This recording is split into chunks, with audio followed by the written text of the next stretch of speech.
मध्य प्रदेश सरकार में बड़ा प्रशासनिक फैसला लिया गया। मुख्यमंत्री डॉक्टर मोहन यादव ने राज्य मंत्री स्वतंत्र प्रभार लखन पटेल से पशुपालन एवं डेयरी विभाग वापस ले लिया है। अब ये विभाग सीधे मुख्यमंत्री के पास रहेगा और सामान्य प्रशासन विभाग ने इसका आधिकारिक नोटिफिकेशन भी जारी कर दिया है। खबर है कि आज सुबह करीब 10 बजे लखन पटेल ने सीएम हाउस पहुंचकर मुख्यमंत्री से मुलाकात की। इसके बाद उन्हें विभागीय बदलाव की जानकारी दी गई। लखन पटेल ने केवल आनंद विभाग की जिम्मेदारी लखन पटेल संभालेंगे, जबकि मुख्यमंत्री के पास अब कुल 11 विभाग हो गए हैं। सूत्रों के अनुसार स्वावलंबी गौशाला के लिए जमीन आवंटन और संस्थाओं के चयन को लेकर उठे सवालों के बाद ये निर्णय लिया गया। हालांकि सरकार की ओर से विभाग वापस लेने के कारणों पर अभी तक कोई आधिकारिक बयान जारी नहीं किया गया है। तो क्यों लिया गया आखिर लखन पटेल से पशुपालन विभाग, ये सवाल सियासी गलियारों में खूब गूंज रहा है और कारण कोई स्पष्ट नहीं हो पा रहा है।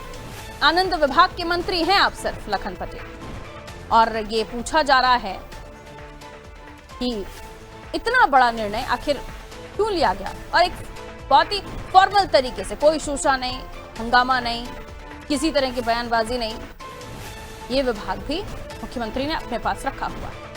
11 विभाग अब मुख्यमंत्री के पास हैं। गौशालाओं को लेकर जो आरोप लग रहे हैं उसमें कितनी सत्यता है? क्या यही मामला हो सकता है जिसकी वजह से लखन पटेल से पशुपालन विभाग लिया गया, या कोई और बात? आइए इसे और भी डिटेल में हम विश्लेषण के साथ समझने की कोशिश करते हैं। मनोज वर्मा जी हमारा पॉलिटिकल एडिटर हैं, उनसे भी हम बात करने की कोशिश करेंगे। मनोज जी, पशुपालन विभाग लखन पटेल से ले लिया गया है, अब वो आनंद विभाग सिर्फ संभाल रहे हैं, लेकिन ये जो निर्णय सामने आया है बहुत ही आराम से बता दिया गया, जैसे कि कहा जा सकता है कि जोर का झटका धीरे से दिया गया। क्या वाकई इसे ऐसे ही समझा जाए, लखन पटेल की ने कोई ऐसी गलती कर दी जिसकी वजह से उनसे पशुपालन विभाग ले लिया गया है? कैसे देख रहे हैं? देखिए, निश्चित तौर पर एक नहीं कई गलतियां हुई लखन पटेल से। अगर शुरुआत में बात करें तो संघ का एजेंडा है पशुपालन से जुड़ा हुआ कि गौशालाएं खोली जाए, जो आवारा पशु हैं उनको, गायों को निराश्रित रहे उनको वहाँ रखा जाए और उनकी अच्छे से देखभाल हो। इसको लेके एक डेवलपमेंट का प्लान किया गया था डेयरी को लेकर, और फिर एक कॉन्सेप्ट आया था कि स्वावलंबी डेयरी खोली जाए मध्य प्रदेश में, गौशाला माफ कीजिए। तो गौशालाओं के लिए फिर संस्थाओं को चिन्हित किया जाने लगा कि किन संस्थाओं के पास एक्सपीरियंस है, कौन अच्छे से इन गायों की देखभाल कर सकते हैं, उनको मेडिकल सुविधाएं मिल सकती हैं। उन सब के आधार पर फिर कुछ संस्थाओं को ये गौशाला के लिए ज़मीन आवंटन का काम शुरू किया गया।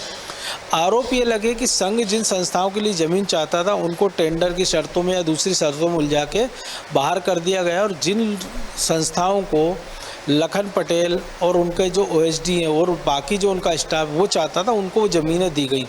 उन जिन लोगों को ज़मीनें दी गई थी उनको पास ना तो गौशाला का कोई अनुभव था और ना ही उनकी मंशा गायों की सेवा करने की थी। उनकी मंशा यही थी कि कीमती और उपजाऊ ज़मीन हथिया ली जाए गौ सेवा की आड़ में, और एक हिस्से में गौशाला के साथ साथ बाकी हिस्सों में अपना जो आर्थिक साम्राज्य वो फैला दिया जाए। जब इसको लेकर संघ तक शिकायतें की और जो संघ से जुड़ी संस्थाओं को दरकिनार किया गया, तो संघ ने एक संकेत में मुख्यमंत्री तक अपनी बात पहुंचाई। मुख्यमंत्री ने इसके बाद बुलाकर लखन पटेल को सीधे स्पष्ट शब्दों में समझाया भी, लेकिन लखन पटेल ने उस समय तो हामी भर दी, लेकिन बाद में वही किया जो उनकी मंशा थी, और संघ के निर्देशों को, उस संघ की मंशा को पूरी तरह से दरकिनार कर दिया गया, जिसकी शिकायतें दिल्ली तक पहुंची। और उसके बाद मुख्यमंत्री ने कई बार लखन पटेल को समझाया और इस प्रकार के काम करने के लिए संकेतों में कहा कि इसको बंद कर दिया जाए और जो सरकार की उस संघ की मंशा उस दिशा में आगे बढ़ा जाए, लेकिन लखन पटेल माने नहीं। दूसरा मामला जो सांची से जुड़ा हुआ है, सांची दुग्ध संघ के डेवलपमेंट के लिए सरकार ने नेशनल डेयरी डेवलपमेंट बोर्ड को से 5 साल का करार किया है। खुद जो सहकारिता मंत्री अमित शाह के, देश के गृह मंत्री, वो उनका इंटरेस्ट इस बात में, और अमूल डेयरी का संचालन भी NDDF भी संभालता है। तो मध्य प्रदेश में दूध का उत्पादन सरकार दोगुना करना चाहती है, जिससे किसानों की आय बढ़े, क्योंकि अकेले खेती के दम पर ही आय बढ़ नहीं सकती थी।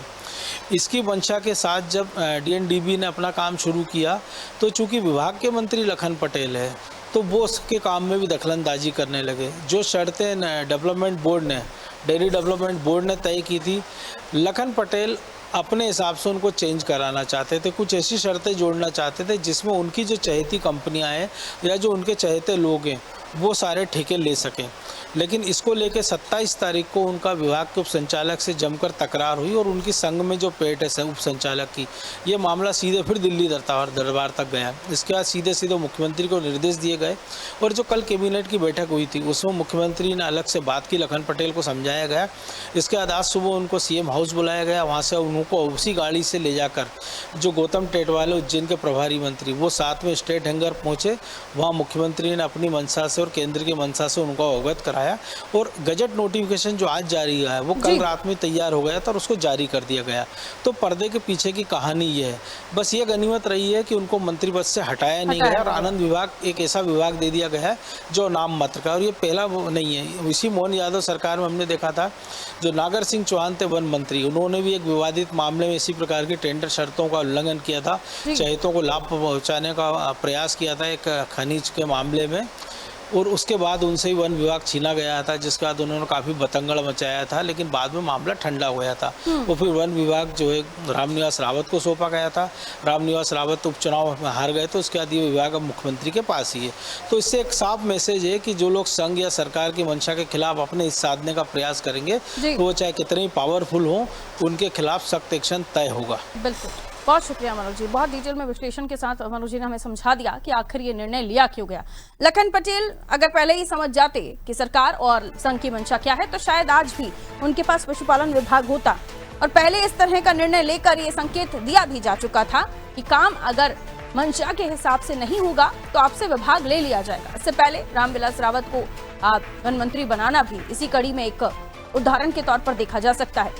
लेकिन अब जाहिर है कि गलती हुई है तो हर्जाना भी भुगतना पड़ा। अब महज आनंद विभाग है लखन पटेल के पास जो ना के बराबर है।